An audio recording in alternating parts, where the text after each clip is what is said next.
Hello and welcome to another video. Today we're visiting Chatton in Northumberland, one of my favourite fisheries, testing out the new budget rod that I got with the reel and the line to go with it, which I'll get into a little bit later. It was forecast to be quite a wet day, and to look at it at the moment you wouldn't think that was the case, but believe me, it did get very bleak later on. This was the first fish of the day. Quite a nice fish as well, by all accounts, about 7 pounds estimated. I'll leave you with this little bit of footage for the moment and get back to you in a little bit.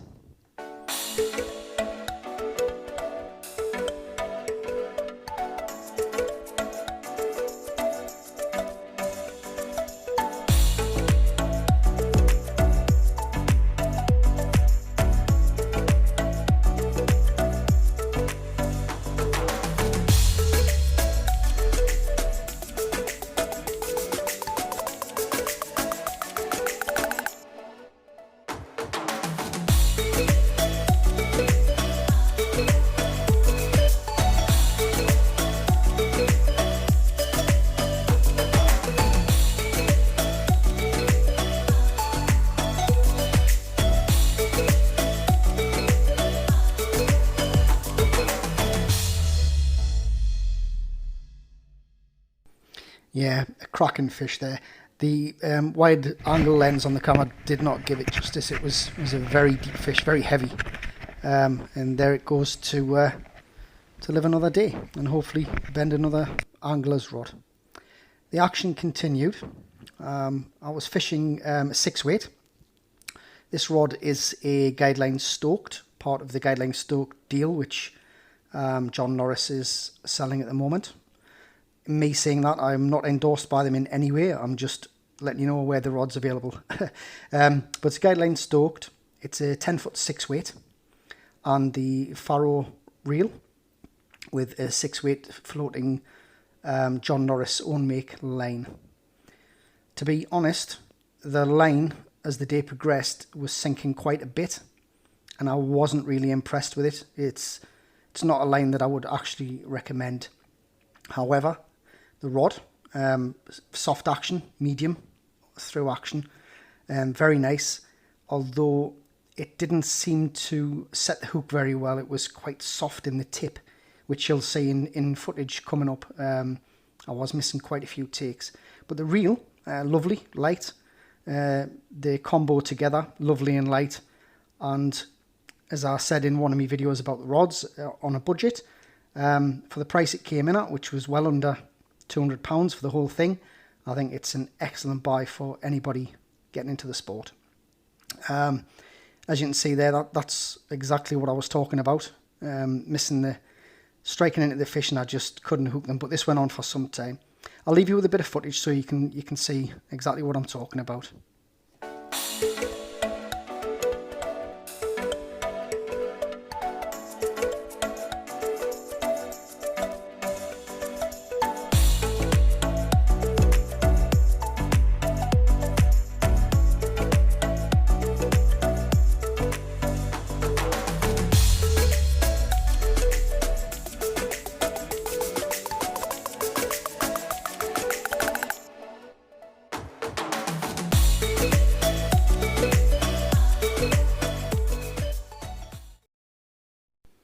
Just off in the distance there, you can see good old Ronnie Vegas with his first fish of the day. It's lovely to see him off the mark so early. Excellent.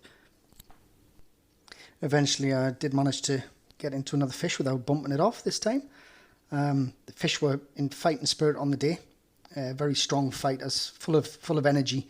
The water temperature was it definitely dropped. It wasn't as warm as it has been in previous weeks. This certainly showed on the day. The fish put up a really good account of themselves, and I was quite happy that I'd dropped down to this 6-weight rod to get the most out of the sport.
So the fish were starting to come fairly thick and fast and quite regular.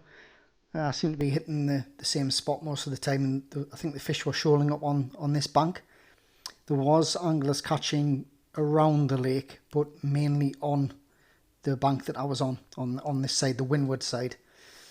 I wouldn't say the fishing was particularly easy, but the static method again proving that it was champion on the day.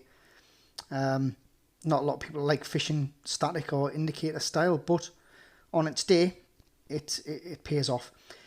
Now here I was using a shimmy. As you can see in the picture, I'll tell you more about that later. But there was a wind knot, which I'm about to cut out there. You should always check your tippet sections for those wind knots. If I had pulled that instead of cutting it there, it would have just snapped in my hand. And obviously, if a fish takes it, it would have snapped. You would have broke off, lost not only the fish, but it would have trundled off with a fly in its mouth. Although I do use barbless and they do drop out, it's still not good. I'm attaching it there with a 5-turn blood knot, not tucked, which I will try and cover in a further video in a little bit more detail. But as I say, the fishing was really good on the day. This next section shows how frustrating the fishing can actually be, where I was missing an awful lot, and you will see how many I miss. I'm trying to retrieve here just to keep up to speed with the wind blowing the line towards me, which is difficult in itself. But I'll leave you with this section and you can see how frustrating it can actually be at times.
So eventually I decided to try and strike the opposite direction, as you'll see here, and I made contact straight away. This fish was absolutely wild. It just came out of the water straight away there and went straight into the reeds on the bank to my left, which you can't see just out of shot, and banked itself, but amongst the reeds, literally, as you can see there, about a foot off the bank. So I walked across thinking the fish is gone, and I wanted my gear back because it was actually stuck in some heavy moss down there. And because I was going to have to dig me rig out with my net, I thought I'll just turn the camera off. So as you can see here, as I walk back to collect me net and then walk back over to dig me rig out of the weeds, I turned the camera off. What you can't see, because I did turn the camera off obviously, was that the fish was still on.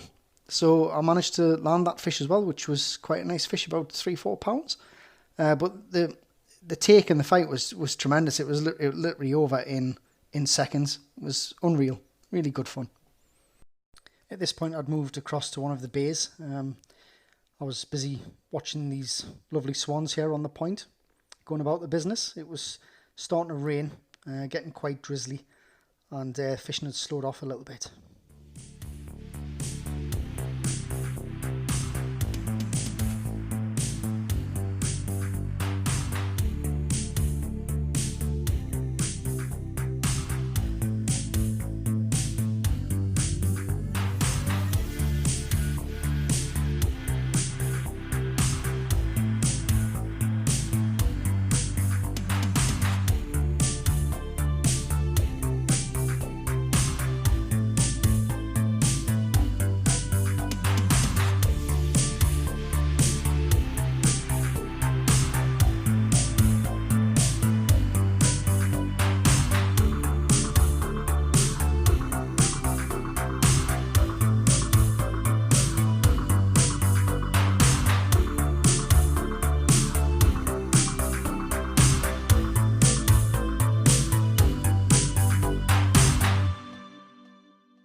Ronnie Vegas was having a cracking day. I think this was probably his third or fourth fish of the day, which is really good. I mean, you've got to consider Ronnie's been fly fishing for 3 months, never picked up a fly rod before then, didn't know anything about the sport, doesn't know anything about entomology, casting, anything. But he's so enthusiastic and he's enjoyed every trip out that we've had, and he's just getting better every time we're out, which to me, it makes it all worthwhile. And I mean, this says it all. This is one happy Ronnie Vegas, which is what we'd love to see.